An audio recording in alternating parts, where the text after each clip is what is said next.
बिस्मिल्लाहिर्रहमानिर्रहीम। मलफूजात हज़रत मसीह माऊद अलैहिस्सलाम 8 जनवरी 1904। फरमाया, अगरचे मुझे अफसोस है कि बदकिस्मती से मुसलमानों में ऐसे लोग भी मौजूद हैं जो ये एतक़ाद रखते हैं कि वो ख़वारिक़ और एजाज़ अब नहीं हैं, पीछे ही रह गए हैं, मगर ये उनकी बदकिस्मती और मारूमी है। वो ख़ुद चूँकि इन कमालात व बरक़ात से जो हकीकी इस्लाम है और हज़रत सल्लल्लाहु अलैहि वसल्लम की सच्ची और कामिल इताअत से हासिल होती हैं, मारूम हैं। वो समझते हैं कि ये तासीरें और बरक़ात पहले हुआ करती थी, अब नहीं। ऐसे बेहुदा एतक़ाद से ये लोग हज़रत सल्लल्लाहु अलैहि वसल्लम की आज़मत और शान पर हमला करते हैं और इस्लाम को बदनाम करते हैं। खुदा ताला ने इस वक्त जबकि मुसलमानों में ये जहर फैल गई थी और ख़ुद मुसलमानों के घरों में रसूलुल्लाह सल्लल्लाहु अलैहि वसल्लम की हतक करने वाले पैदा हो गए थे, मुझे भेजा है ताकि मैं दिखाऊं कि इस्लाम के बरक़ात और ख़वारिक़ हर ज़माने में ताज़ा बताज़ा नज़र आते हैं और लाखों इंसान गवाह हैं कि उन्होंने इन बरक़ात का मुशाहिदा किया है और सदा ऐसे हैं जिन्होंने ख़ुद इन बरक़ात और फ़यूज़ से हिस्सा पाया है। और ये हज़रत सल्लल्लाहु अलैहि वसल्लम के नबूवत का ऐसा बैयन और रोशन सबूत है कि इस मेयार पर आज किसी नबी का मुत्तबे व अलामात और आसार नहीं दिखा सकता जो मैं दिखा सकता हूँ। जिस तरह पर यह कायदा है कि वही तबीब हाज़िक और दाना समझा जाता है जो सबसे ज़्यादा मरीज़ अच्छा करे, इसी तरह अम्बिया अलैहिस्सलाम से वही अफजल होगा जो रूहानी इनकलाब सबसे बढ़कर करने वाला हो और जिसकी तासीरात का सिलसिला अबदी हो। अब इस महक पर रसूलुल्लाह सल्लल्लाहु अलैहि वसल्लम की कामयाबी और मसीह की कामयाबी को देखो। एक मौका मसीह पर मुश्किलात का आता है, वह कौम और जमात जो उसने तैयार की थी वो अपना क्या नमूना दिखाती है। अंजील से साफ मालूम होता है कि वो 12 ख़ास शागिर्द जो हवारी कहलाते थे उसको छोड़ बैठे और जो उनमें भी ख़ास थे एक 30 रुपए के लालच से उनको गिरफ्तार कराने वाला ठहरा और दूसरा जिसको बहिश्त की कुंजियाँ दी गई थी वो सामने लानत भेजता था।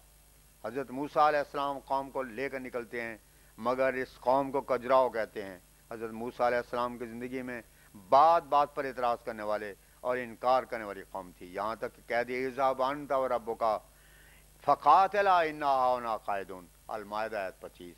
मगर इसके बिलमुक़ाबल हज़रत सल्लल्लाहु अलैहि वसल्लम की जमात को देखो कि उन्होंने बकरियों की तरह अपना खून बहा दिया और हज़रत सल्लल्लाहु अलैहि वसल्लम की इताअत में ऐसे गुम हो गए कि वो इसके लिए हर एक तकलीफ और मुसीबत उठाने को हर वक्त तैयार थे। उन्होंने यहाँ तक तरक्की की कि रज़ी अल्लाह अन्हुम व रज़ू अन्हु का सर्टिफिकेट उनको दिया गया। बस सहाबा कराम की वो पाक जमात थी जो अपने नबी सल्लल्लाहु अलैहि वसल्लम से कभी अलग नहीं हुई और वो आपकी राह में जान देने से भी दरेग न करते थे, बल्कि दरेग नहीं किया। उनकी निस्बत आया है मिनहुम मन क़ज़ा नहबहु व मिनहुम मन यंतज़िर, सूरह अहज़ाब आयत 24। यानी बाज़ अपना हक़ अदा कर चुके और बाज़ मुंतज़िर हैं कि हम भी इस राह में मारे जावें। इससे यहाँ हज़रत सल्लल्लाहु अलैहि वसल्लम की क़द्र अज़मत मालूम होती है। मगर यहाँ यह भी सोचना चाहिए कि सहाबा किराम रिज़वानुल्लाह अलैहिम अजमईन हज़रत सल्लल्लाहु अलैहि वसल्लम की सीरत के रोशन सबूत हैं। अब कोई शख्स इन सबूतों को ज़ाया करता है तो वो गोया हज़रत सल्लल्लाहु अलैहि वसल्लम की नबूत को ज़ाया करना चाहता है। बस वही शख्स हज़रत सल्लल्लाहु अलैहि वसल्लम की सच्ची कदर कर सकता है जो सहाबा कराम की कदर करता है। जो सहाबा कराम की कदर नहीं करता वो हरगिज़ हरगिज़ हज़रत सल्लल्लाहु अलैहि वसल्लम की कदर नहीं करता। वो इस दावे में झूठा है अगर कहे कि मैं वसल्लम से मोहब्बत रखता हूँ, क्योंकि ये कभी नहीं हो सकता कि हज़रत सल्लल्लाहु अलैहि वसल्लम से मोहब्बत हो और फिर सहाबा से दुश्मनी। जो लोग सहाबा किराम रिज़वानुल्लाह अलैहिम अजमईन को बुरा समझते हैं और उनसे दुश्मनी करते हैं वो फ़िल हकीकत रसूलुल्लाह सल्लल्लाहु अलैहि वसल्लम से दुश्मनी करते हैं, क्योंकि वो आपके नबूवत के रोशन दलाइल को तोड़ते हैं। जब एक टांग टूट जावे तो बाकी क्या रह जाता है। अगर आप अपने सारे ज़माने रिसालत में 2-4 आदमी भी माज़अल्लाह ऐसे तैयार नहीं कर सके जो आला दर्जे के बाखुदा इंसान हो और जिन्होंने आला दर्जे की रूहानी तब्दीली कर ली है, तो फिर आपकी क़ुव्वत क़ुद्सी का क्या सबूत रह जाएगा। फिर अगर दूसरे लोगों के एतराज़ों को देखा जावे जो वो उन पर करते हैं तो फिर माज़अल्लाह एक भी रास्तबाज आपकी तालीम से साबित नहीं होता। ब्याजिया ख़वारिज हज़रत अली को माज़अल्लाह मुर्तद कहते हैं कि उन्होंने हज़रत फ़ातिमा रज़ी अल्लाह ताला अन्हा पर अबू जहल के लड़के से निकाह कर लिया, हालांकि उनको रसूलुल्लाह सल्लल्लाहु अलैहि वसल्लम ने मना भी फरमाया था। اس اعتراض کا جواب شیعہ کیا دے سکتے ہیں؟ اسی طرح پر بیاضیہ کے اعتراض ایسے ہیں کہ ان کو سن کر بدن پر لرزہ پڑتا ہے۔ ادھر شیعہ ہیں کہ وہ شیخین کی ذات پاک پر شوخی کے ساتھ اعتراضات جمع کرتے ہیں، لیکن اگر یہ دونوں فریق خدا ترسی اور روحانیت سے کام لیتے تو ایسا نہ کرتے۔ وہ دیکھتے کہ آن حضرت صلی اللہ علیہ وسلم ایک جسم کی طرح ہیں اور صحابہ کرام آپ کے اعضاء ہیں۔ جب اعضاء کاٹ دیے جائیں تو پھر باقی کا کیا رہ گیا؟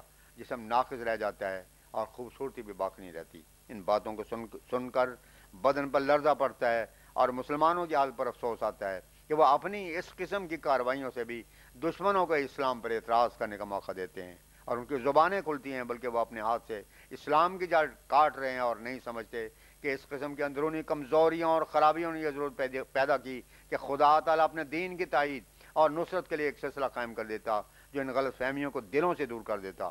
یہی غرض ہے میرے آنے کی۔